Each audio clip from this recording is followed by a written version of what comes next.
de manera bastante sucinta sobre neuroinfecciones en pediatría. Saquen unos. No.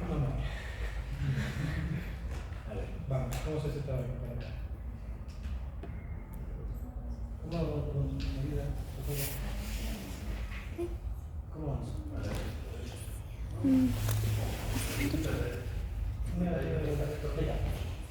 Listo. Entonces comenzamos con un caso clínico, ¿ya?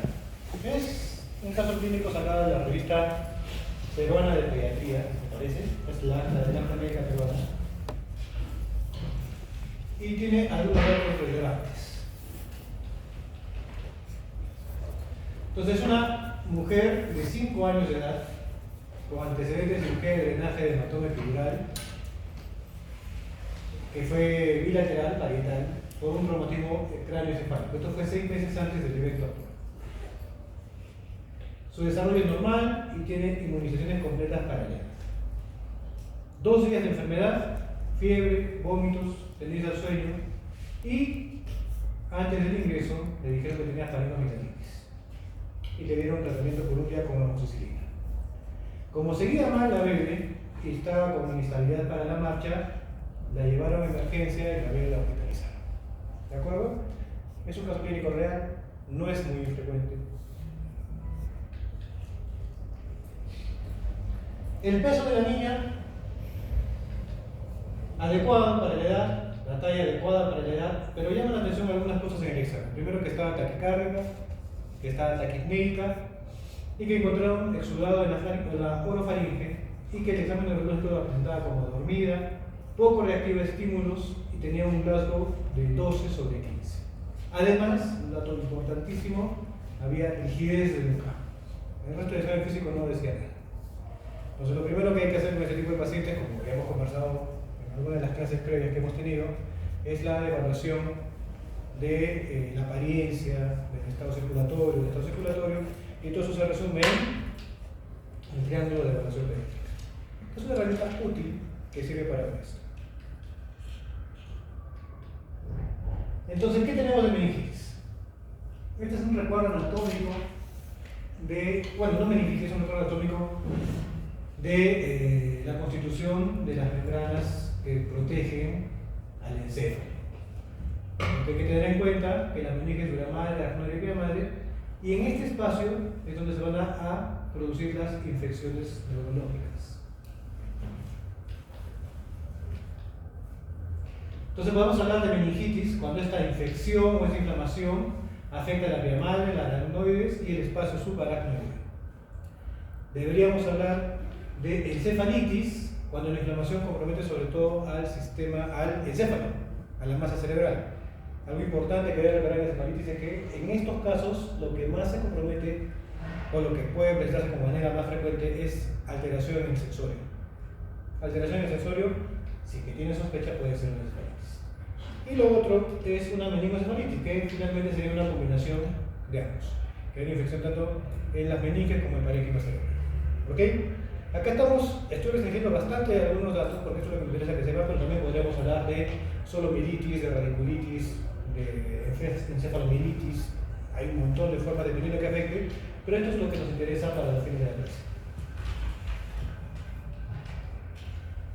Entonces, la OMS tiene una definición operativa de meningitis, que es un paciente que además de tener fiebre, va a tener rigidez de nuca, alteración de la conciencia y signos meningios. Sería ideal que todos los pacientes que tienen con meningitis tengan esto, pero no suele presentarse así. Y el asunto es que clínicamente va a haber mucha variación dependiendo de la edad del paciente, siendo cada vez más inespecífico si el paciente es más pequeño.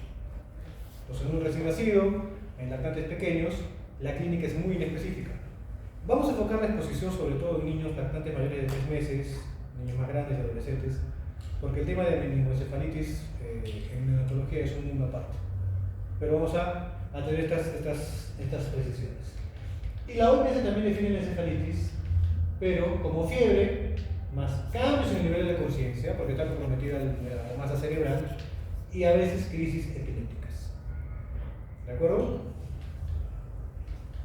Y también define a cualquier infección del sistema nervioso central como paciente que tiene fiebre y que ya tiene alteración de nivel de conciencia, que a pesar de que el Glasgow es una escala que está diseñada para pacientes con traumatismo encefalocraniano, tiene muy buena correlación clínica con el estudio de estado de conciencia. Rigidez nucal y crisis epilépticas. Evidentemente, como les digo también, sería ideal que fuesen todos los pacientes que tengan esto, pero es difícil que lo presenten en la presentación inicial. No es muy frecuente tampoco que tengan esa presentación. Epidemiología. Entonces, vamos a hablar sobre la incidencia de meningitis a nivel mundial en menores de 5 años para el 2019. En ese momento, más o menos, estas eran las incidencias a nivel mundial. ¿De acuerdo? Este es un estudio que se realizó entre el 90 y el 19. Nosotros estamos más o menos por acá, lo que indica que tenemos una tasa de menos de 38 por cada 100 niños, que es la zona más baja, que si se dan cuenta son países desarrollados. Y las tasas más altas están en África subsahariana, donde tienen más de 360 por cada 100.000. Y la mortalidad también tiene esa correlación. Nosotros tenemos más mortalidad que los países en vías de desarrollo, a pesar de que tenemos una incidencia similar. Probablemente tiene que ver con la atención que les brindamos. Y la mortalidad alta también está en esta zona del mundo. ¿De acuerdo? Entonces tenemos alrededor de 0.7 o de 1, por ese número de 1 por cada 100.000 habitantes que se mueren por meningitis. Lo que tiene que quedarse claro es que un paciente que tenga una infección en pediatría, si no se trata correctamente, tiene una letalidad altísima. Casi todos se mueren si no tienen un tratamiento adecuado. Entonces es una infección seria. Es como cuando hicieron el seminario de sepsis. Lo más importante va a ser tratar de reconocerla a tiempo. En el Perú tenemos estos datos. Esto está sacado en 2020. Es una tesis que realizaron en Lima con algo más de 400 casos que sacaron de los datos que tiene su salud a nivel nacional. Entonces, Arequipa, que es lo que nos interesa por acá, tenemos una tasa de más o menos 20-50. Y como va a ser evidente a lo largo de la exposición, ¿cuál es el grupo etario que tiene más neuroinfecciones? La encuesta son los menores de 5 años. Es muy importante, por eso es un tema para nosotros. Son niños menores de 5 años los que tienen más incidencia de neuroinfecciones y los que también tienen más mortalidad. Y eso se va a evaluar en un montón de estudios. En este estudio además vieron que para nosotros Arequipa más o menos tenemos 25 por cada 10.000. La que más tiene siempre es Lima, pero era porque también la población que se estudió fue mucho más grande. Y en este estudio encontraron que la principal causa etiológica de la meningitis o de la infección fue varicela zoster, la que se identificó. No está muy congruente con los estudios a nivel mundial. Si fuera una infección viral, generalmente son enterovirus las principales causas de meningitis o de infección. Probablemente porque es lo que identificaron en el estudio microbiológico, y también debería estar relacionado a la amplia cobertura vacunal que tenemos en el país. Por eso es que no identificaron casos de infección bacteriana, en este estudio al menos. Este es el último dato del reporte del MINSA para la semana 13 de este año, pero para meningitis por meningococo. Entonces, más o menos vieron que en comparación al 2000, miren cómo ha disminuido tan importantemente la frecuencia de la meningitis por meningococo a nivel nacional. ¿A qué creen que se debe eso? Probablemente sea la vacunación. A pesar de que meningococo no está dentro del esquema nacional, sí existe la vacuna en el mercado. Probablemente tenga que deberse a vacunación. Estos son datos que me hicieron acá, esos dos, Cris y Chantal, que están así recontra incompletos, pero lo vamos a poner. Sobre los casos de meningitis o neuroinfección en el hospital general. ¿Ya? Y también vieron que esto lo vieron por años, el número de casos. ¿Y cuál es la mayor frecuencia de neuroinfección? Siempre es pediatría. ¿Ya? Aunque acá también en esto describieron un pico en adultos jóvenes. ¿De acuerdo? Pero la mayor incidencia siempre se va para pacientes pediátricos, menores de 5 años sobre todo.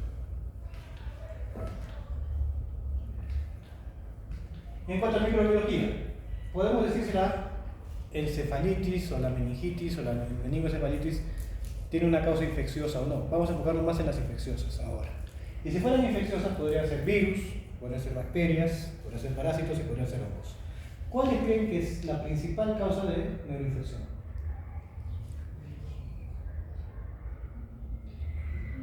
Es virus. De lejos es virus la principal causa de neuroinfección.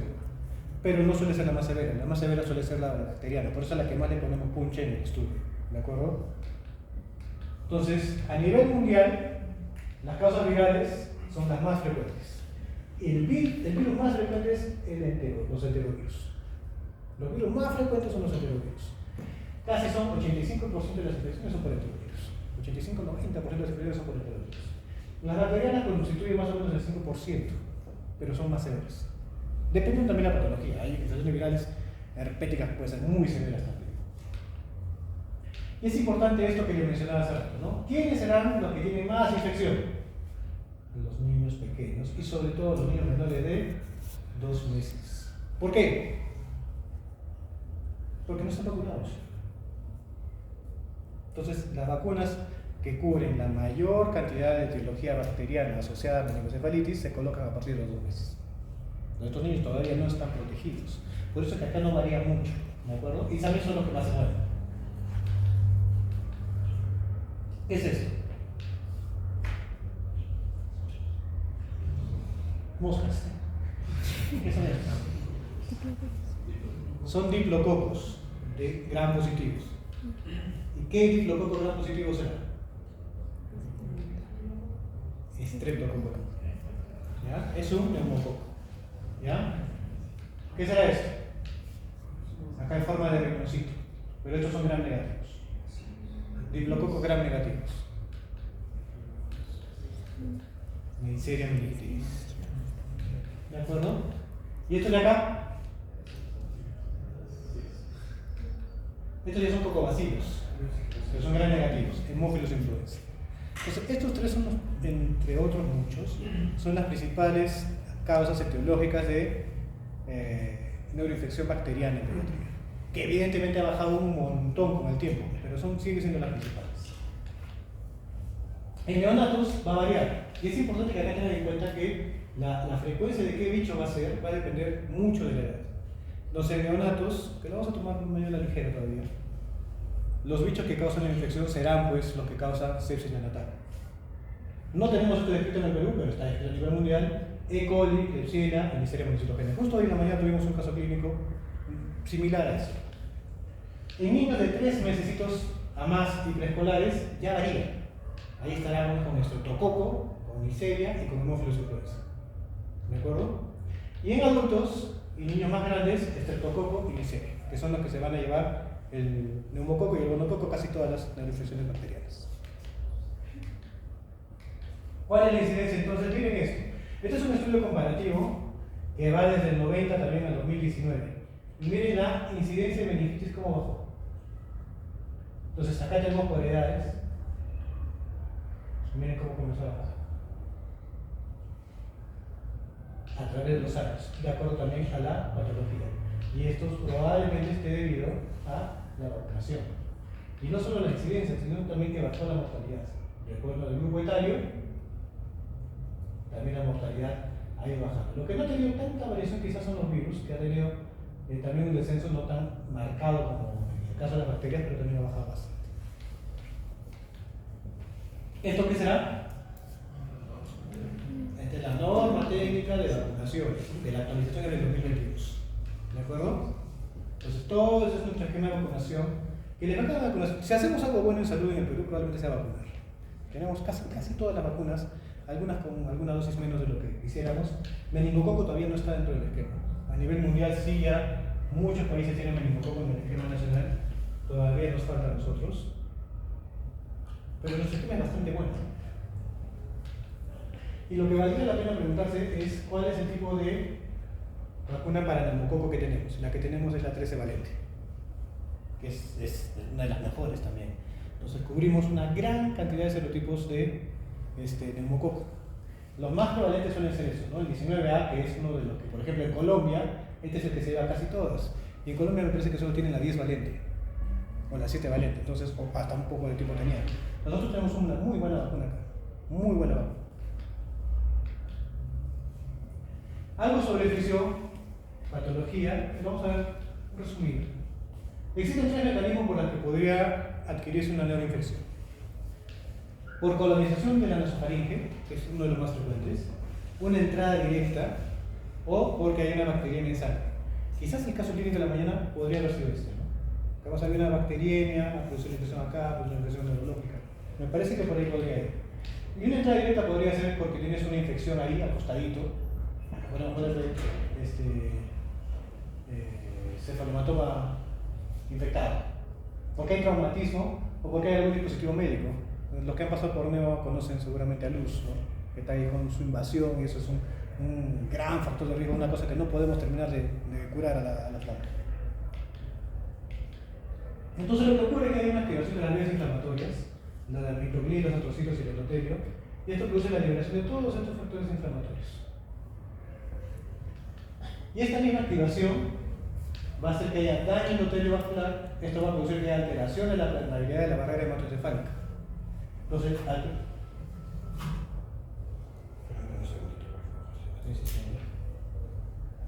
aló, amor, estoy en clase.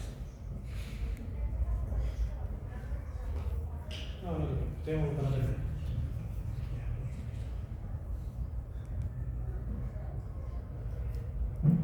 Entonces, siempre contesten a sus esposas, ¿no? A su mamá también, siempre que la llamen, donde quiera que esté, contesten. Entonces, esta alteración de la barrera hematoencefálica, ¿qué va a producir? Que penetren proteínas y que penetren leucocitos. Por eso es que el citoquímico va a tener hiperproteinorraquia y pleocitosis, ¿no es cierto? Y esto va a provocar que haya un aumento de la viscosidad en el líquido cefalorraquídeo. ¿Esta acaba qué va a provocar? Primero que haya un edema vasogénico, después que haya un edema citotóxico en el cerebro, y después que haya un edema intersticial. O sea, todos los tipos de edemas se van a presentar solo por la alteración a nivel neurológico. Y esto va a producir que haya hipertensión endocraniana y que haya disminución del flujo sanguíneo en el cerebro, lo que finalmente ocasiona toda la sintomatología y todas las consecuencias que puede haber. Van a haber entonces problemas a nivel de los nervios centrales, y una de las consecuencias que vamos a ver a posterior más frecuentes es daño a nivel de nervio auditivo, lo que produce hipoacusia como una de las secuelas más importantes. Entonces, factores de riesgo. Acá hemos visto ya que hay una esquema de vacunación completo y que sean menores de 5 años. Los principales factores de riesgo que hemos podido identificar. Pero hay muchos más.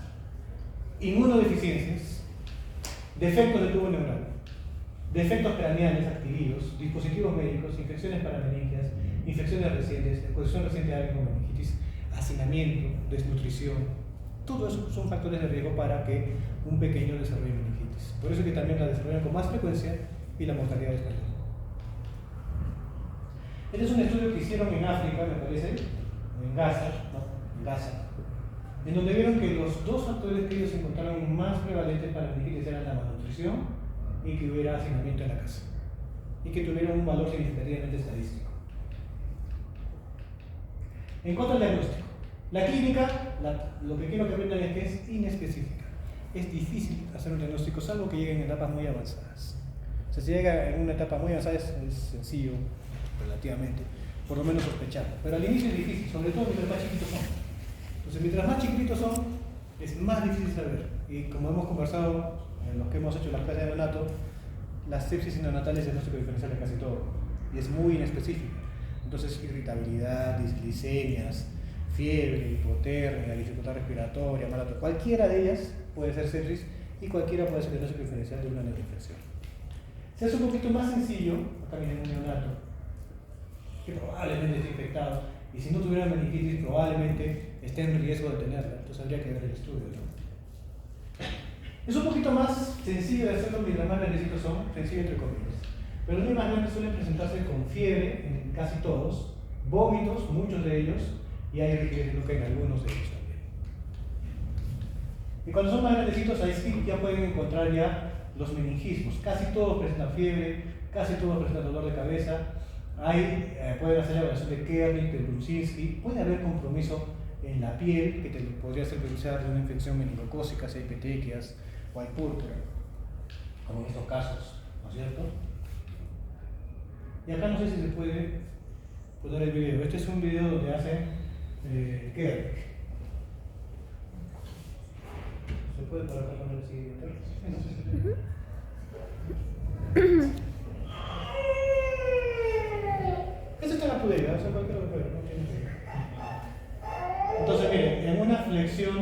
90 grados, tanto de cadera como de rodilla, no puede extender mucho la pierna porque le provoca dolor. Entonces, o lo que hace es llora porque las meninges están irritadas, o levanta la otra piernita que también es un signo de dolor. ¿De acuerdo? Y una explicación fisiopatológica similar será para bruxismo,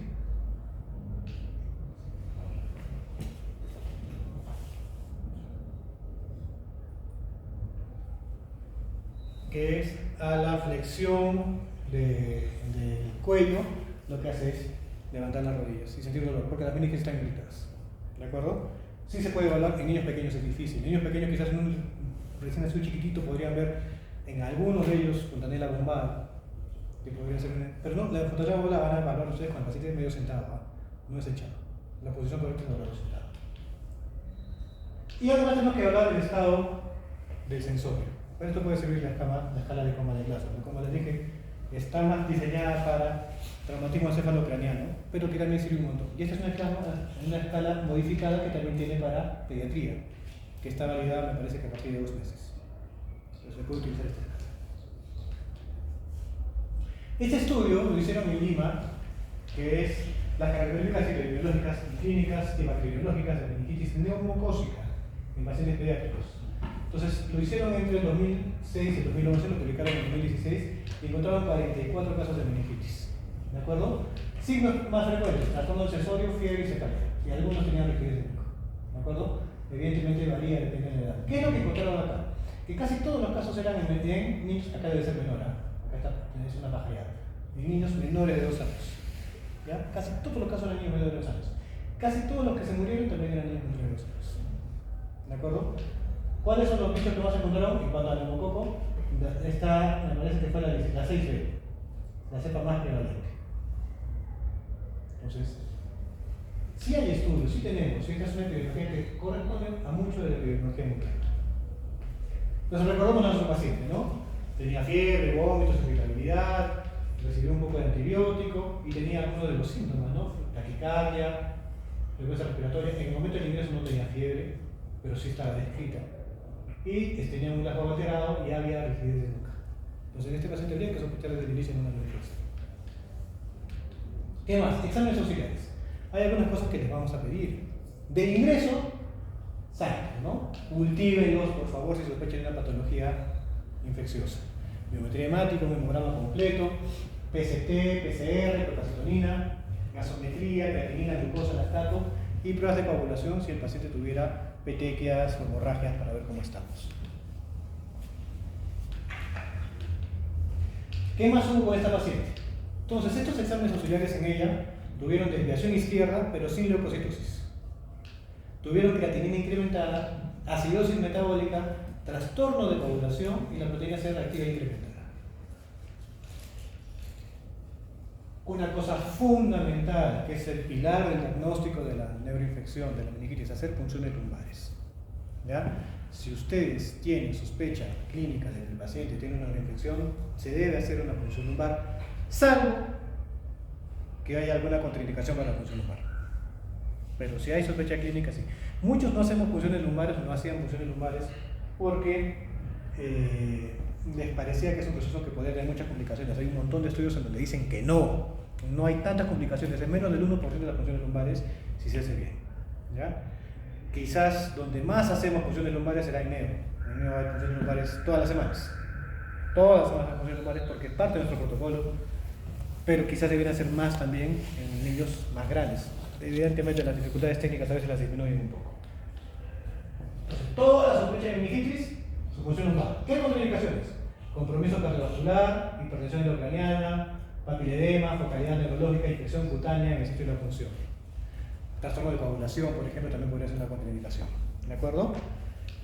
Y les van a pedir estas cosas: citoquímico, gran cultivo, pruebas moleculares. Y acá yo podría agregar lactato. Lactato también se le podría pedir porque te va a ayudar a definir si está infectado o no el paciente. O si esa infección tiene una etiología bacteriana, que es finalmente lo que nos interesa. Entonces, ¿qué vamos a ver en el citoquímico? Primero conozcamos lo normal. Lo normal más o menos en recién nacido es que haya menos de 30 y que en niños haya menos de 6 células. Eso es lo normal. Va a variar. En recién nacidos como que le damos un chance más. Presumimos que como la barrera hematocefálica está inmadura, puede ser que penetren normalmente un poquito más de leucocitos, que penetren normalmente un poquito más de proteínas, entonces los valores son un poquito más altos que en otros grupos etarios. En cuanto a proteínas normales recién nacidos de 30 a 150, en niños de 20 a 45. Y hay una relación glucorraquia-glucemia que no debe ser menor al 50%. ¿De acuerdo? Algunos dicen 2/3 o 1/3 de la glicemia debe ser la glucorraquia. Muchos insisten que no sea, que sea glucemia, que no sea hemoglucotest, porque eso es donde tendríamos que comparar. Pero esos son los parámetros principales que deben tratarse de recordar. Hay un montón de bibliografía, hay un montón de diferencias, algunos autores te dicen más, algunos autores te dicen menos, pero un consenso sería más o menos este. Estas características para definir bacteriana, vírica, tuberculosa. Tuberculosa en nuestro medio todavía es frecuente, no tanto como antes. Vírica es la más frecuente, pero si ya tienes pues, una leucocitosis de más de 1000, es más o menos seguro que sea bacteriana, ¿no? Leucitosis, predominio polimorfonucleares con hiperproteinorraquia e hipoglucorraquia debe ir a bacteriana. ¿Cuál es el problema? Porque no te va a venir así todas las funciones lumbares. Todos los líquidos cefalorraquídeos van a variar dependiendo de un montón de cosas. Por ejemplo, si lo sacas muy temprano, lo que probablemente vas a tener son pocos leucocitos todavía, que a medida que va evolucionando la patología recién van a ir aumentando. O si el paciente ya tenía algún tratamiento antibiótico previo, también puede variar. Entonces, no esperen necesariamente encontrar esto así. A veces salen las funciones traumáticas con sangre. Hay fórmulas bien difíciles de hacer que no se ha querido complicar de manera práctica, pero pueden hacer otras fórmulas también que son más precisas. Pero de manera práctica, le bajan un leucocito por cada 500 a 1000 glóbulos rojos y le bajan 1 miligramo de proteínas por cada 500 a 1000 glóbulos rojos. Es la forma más práctica de ver. Evidentemente, si es que el líquido cefalorraquídeo es muy sanguinolento, muy traumático, ya no te sirve mucho para hacer la evaluación. Quizás para hacer un cultivo te sirve, pero ya para hacer la evaluación histoquímica no te va a ayudar bastante. Algunas cosas que quiero. Los cultivos y el GRAM se negativizan 2 a 4 horas después de recibir antibióticos. Entonces, lo ideal, dependiendo de la circunstancia, es que hagan la punción lumbar antes de iniciar el tratamiento antibiótico, ¿ya? Pero también depende de la situación del paciente. Si es un paciente que está muy inestable y que por alguna cosa tiene alguna contraindicación para una punción lumbar rápida, inician antibiótico al toque. Eso es lo más importante, ¿ya? No demoren el inicio del antibiótico por estar haciendo una punción lumbar. Pero si pueden hacer una punción lumbar, háganlo, porque es lo que más les va a ayudar. Otra característica es que el segundo día de tratamiento el conteo de leucocitos puede aumentar y recién comienzan a bajar a los 3 días. Y la glucosa y las proteínas todavía pueden estar anormales incluso después de que varios días de tratamiento le estás dando y que todavía funciona. Entonces, no es tan 1 más 1, 2. Como no tenemos mucha noción de cómo hacer esto, hay algunos scores validados para niños a partir de 2 o 3 meses, no para neonatos, que permiten saber, de acuerdo a algunas características clínicas y algunas características laboratoriales, si un paciente que tenga pleocitosis en el líquido cefalorraquídeo está o no con una infección bacteriana. O sea, no todos los pacientes que tienen pleocitosis en el líquido cefalorraquídeo van a tener infección bacteriana. Entonces, va a haber algún grupo de ellos en los que me puedo evitar el uso de antibiótico. Entonces, estos scores sirven. Este quizás tiene un poquito más. Este score, que es el Bacterial Meningitis Score, habla sobre todo de la adquisición de GRAM, neutrófilos, proteínas. Esto es el líquido cefalorraquídeo y esto es el sangre y esto es clínica. Entonces, dependiendo de cuáles sean los valores, todos te hablan de líquido cefalorraquídeo y sangre, tú puedes tomar la decisión de si el paciente está o no infectado. Entonces, tiene por ejemplo, el Meningitis Score, tiene más sensibilidad y especificidad y tiene un valor predictivo negativo más alto. Pero los valores son altos. Si tienes más de 1, ya es muy probable que sea una meningitis bacteriana. Y otras pruebas que son importantísimas y que sería bueno ya tratar de tener en cuenta y que es lo que deberíamos tratar de hacer es ya las pruebas moleculares. Hay sets que te permiten no solo el diagnóstico de meningitis bacterianas o infecciones bacterianas, sino también tienen un set de todos los virus que pueden haber. Entonces sería ideal que al inicio tú le saques el citoquímico y le pidas glucosa, proteínas, células, lo cultives y le pidas una reacción en cadena de polimerasa, un film array para tratar de ver el bicho. De todas maneras igual cultiva, porque el cultivo, a pesar de que tiene el inconveniente de que te van a dar resultados en 35 días todavía, te da la ventaja de que te da el antibiograma. y te dice cuáles son las resistencias y cuál es el bicho y qué antibiótico puedes dar. La reacción de la cadena polimerasa es mucho más rápida, le sale en 1 hora. Puedes identificar el bicho y depende de la epidemiología, de tu mapa microbiológico del servicio, podrás decidir qué antibiótico darte. Pero sí sería conveniente tenerlo ya como parte de nuestra arsenal diagnóstico y terapéutico. Imágenes. Muchos TAC cerebral, no a todos necesariamente TAC cerebral. Generalmente la haces si es que tienes alguna indicación. Si es que piensas que el paciente tiene hipertensión intracraniana, si el paciente tiene alguna malformación, si el paciente está posoperado de algo. Entonces sí le puedes pedir antes de la punción lumbar una neuroimagen. Pero que esto no retrase el inicio de antibióticos. Es lo más importante. O sea, no por estar pidiendo una tomografía, no por estar buscando la punción lumbar, no le vas a dar antibióticos. Si tú crees que es una neuroinfección, le metes con todo y vas haciendo los demás estudios. ¿De acuerdo? Esa es la cosa, creo que más importante de toda la charla. El diagnóstico confirmatorio también lo vimos ahora en el caso clínico: cultivo líquido cefalorraquídeo positivo, hemocultivo positivo, macrocitosis, que era el caso de la mañana, o el diagnóstico molecular con PCR. Entonces, el líquido cefalorraquídeo de la enana tenía proteinorraquia de 345, hipoglucorraquia de 0,45, leucocitos de plasmina mononucleares. Ahí es medio dudoso, ¿no? No te van a dar 1000 leucocitos, pues. Una vez me dijeron, nunca lo vi, que la meningitis hicieron una necropsia de un bebé que falleció por meningitis. Y el pata que fue a la necropsia dijo que era como que si tú un cerebro le echaras leche condensada. Es así, un cerebro con pus, eso es una meningitis, ¿ya? Entonces, así de severas son las infecciones, por eso es que sale pus, pues. Entonces, no está tan alto, pero probablemente podría deberse a que está en etapas tempranas de la infección, tiene 2 días de evolución la bebé, o podría deberse a quizás el antibiótico que recibió previamente. Entonces podría deberse a eso, que el líquido no está tan patológico. Recuerden también que el curso de la meningitis puede ser de 2 maneras. Puede ser una meningitis progresiva, que es la más frecuente, una infección respiratoria, febril, de 2 o 3 días de evolución, en que en varios días va comprometiendo el sistema nervioso. O puede ser fulminante, un pata que en 3 horas se va con todo, que es lo menos frecuente, pero depende de la severidad de la bacteria también. Entonces, en ellos encontraron un diplococo gram positivo. ¿Qué vimos? ¿Cuál es lo más frecuente que tienen que sospechar si es un diplococo gram positivo? Estrepto. Tienes que sospechar de estrepto. Si es un diplococo gram positivo, sospecha de estrepto. Sensible a cefalosporinas no comicina, pero resistente a penicilinas y antibióticos. Tratamiento. Entonces, lo primero, el triángulo de evaluación pediátrica. Si tienes un paciente inestable, oxígeno, el ABCD, que ya lo han revisado un montón ustedes. Pedir los signos auxiliares a través de la tomografía, podrían dar dexametasona.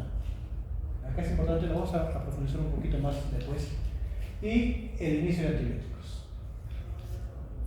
Si está estable, le pides los auxiliares, lo monitorizas y te preguntas, ¿le puedo hacer una punción lumbar o no le puedo hacer una punción lumbar?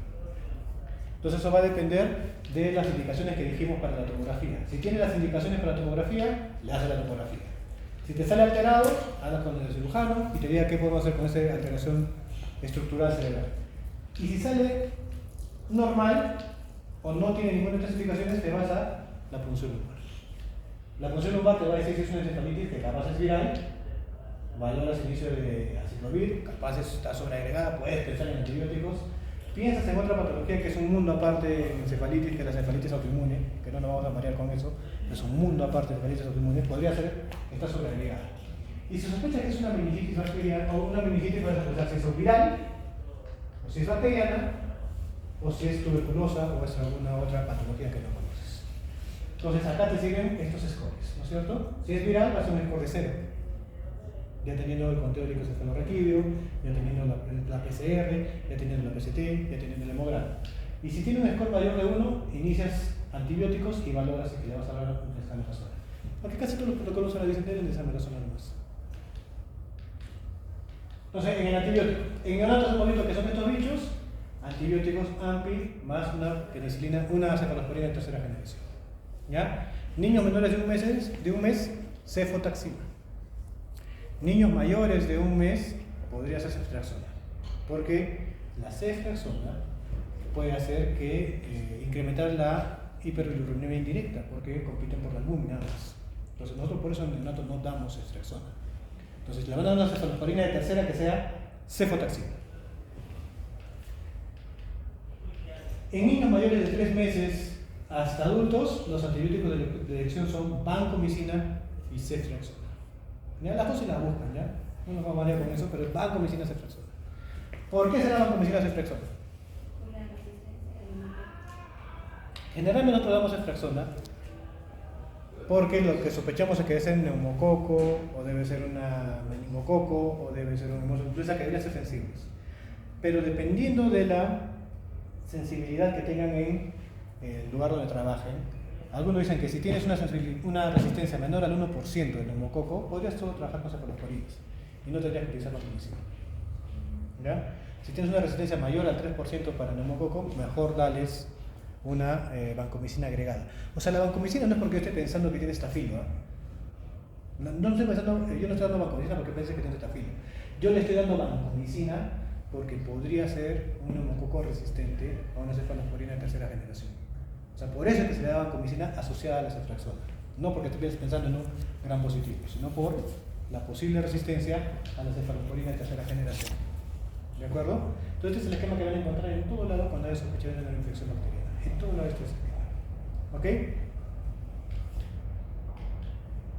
La duración del tratamiento va a variar dependiendo también del germen, y esto lo vimos en la mañana. Pero a esta E. coli y esta Klebsiella, ¿cuántos días le debemos haber dado? Debemos haber 21 días, pues estamos pensando que es una neuroinfección con un gran negativo, tuvo que tener 21 días de tratamiento y la dieron desde el día 14. No sé si hubiera variado en algo, pero bueno, ahí está el paciente. Los demás tratamientos varían entre 10 y 14 días. Ya hay estudios que dicen que pueden ser, están viendo la manera de acortar los tratamientos. Hay un montón de estudios en donde comparan dar tratamiento antibiótico por 5 días versus 10 días, dar tratamiento antibiótico por 5 días versus 7 días, por 7 días versus 10 días, y en muchos de ellos no hay mucha diferencia entre esquemas muy largos o cortos. ¿Qué es lo que ocurre? Que la secuela que va a producir la neuroinfección se van a producir en los primeras 72 horas. O sea, por eso es que la indicación es inicio temprano de antibiótico. La posibilidad de que el paciente vaya mal, que tenga secuelas o que se muera, es porque te demoras el inicio de antibiótico. Más de 12 horas y no le iniciaste antibiótico, se te va a ir mal el paciente. Entonces, esa es una cosa que quiero que tengan claro. Iniciar antibiótico temprano puede evitar secuelas, puede evitar muerte. Entonces dirán, supongo, ¿no? Pero si las primeras 72 horas constituyen el periodo en el que es más probable que el paciente tenga alguna secuela o mortalidad a largo plazo, ¿para qué le damos 25 días de antibiótico, 21 días de antibiótico? ¿No? Entonces han estudiado eso y muchos estudios dicen que no va a haber mucha diferencia al final. Sin embargo, la recomendación actual sigue siendo esta. Entonces vamos a ir con la recomendación actual. Y lo otro que se ha estudiado es el papel de la dexametasona, ¿ya? Esta es la dosis y tiene algunas indicaciones. La idea de la dexametasona para que funcione es que la iniciemos o antes del inicio de antibióticos o pocas horas después del inicio de antibióticos. ¿Por qué? Porque también se asume que el daño que se produce por la neuroinfección al darle antibióticos es porque liberamos todas las toxinas de la bacteria. Entonces, si tú le das dexametasona antes de eso, podrías reducir la inflamación secundaria. Entonces, si tú le das dexametasona muy posterior, no te va a servir mucho. Los estudios han hecho sobre todo con hemófilos influenza, que sí tiene evidencia de que la dexametasona ha disminuido las secuelas, sobre todo la hipoacusia. Sobre todo la hipoacusia. Pero en general está indicado en casi toda la patología meningia que se sospecha de origen bacteriano. Complicaciones, bastantes. La OMS tiene estos objetivos para el 2030, 3 en general: eliminar las epidemias por meningitis bacteriana, reducir el número de casos de meningitis bacteriana prevenible con vacunación al 50% y la difusión de disminuir un 70%, y reducir la discapacidad. Esto es lo que está buscando la OMS para el 2030, ¿de acuerdo? ¿En cuáles secuelas tenemos?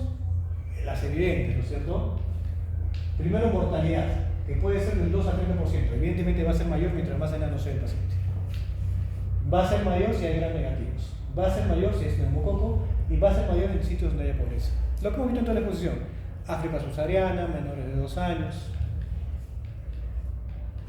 Y en cuanto a secuelas clave, puede ser hasta el 30%. Una de las que más llama la atención es hipoacusia, pero puede haber retardo cognitivo, puede haber parálisis cerebral, puede haber convulsiones secundarias. La más frecuente suele ser la hipoacusia. Y con respecto a esto hay bastantes estudios, este es uno ya viejito, pero que te dicen algunos factores clínicos que podrían predecir qué secuelas hay.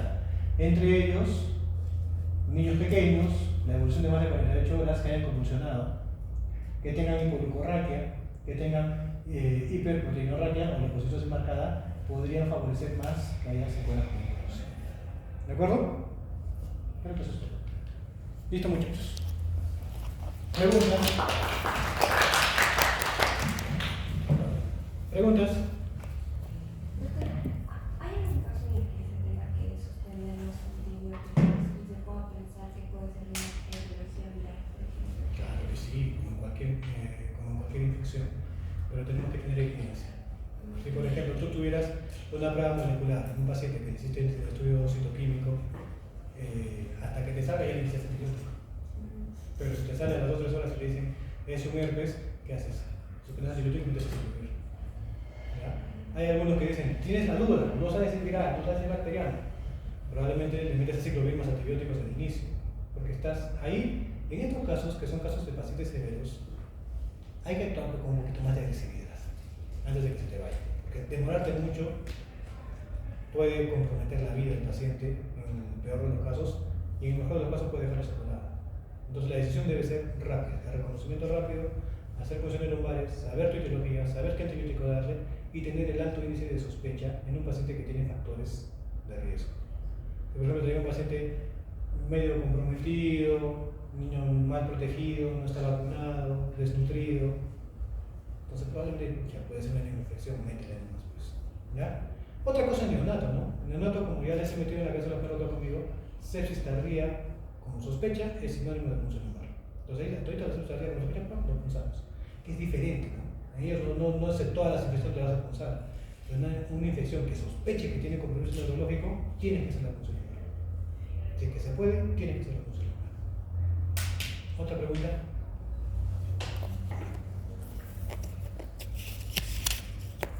Listo, muchachos. Voy a plantear las preguntas sobre este tema que van a ser los primeros que van a recibir esta pregunta, que creo que ninguna profesora recibe una infección en clases. Y nos vemos la semana que viene, creo que el 23, que me toca la clase de exantemas. Listo, nos vemos.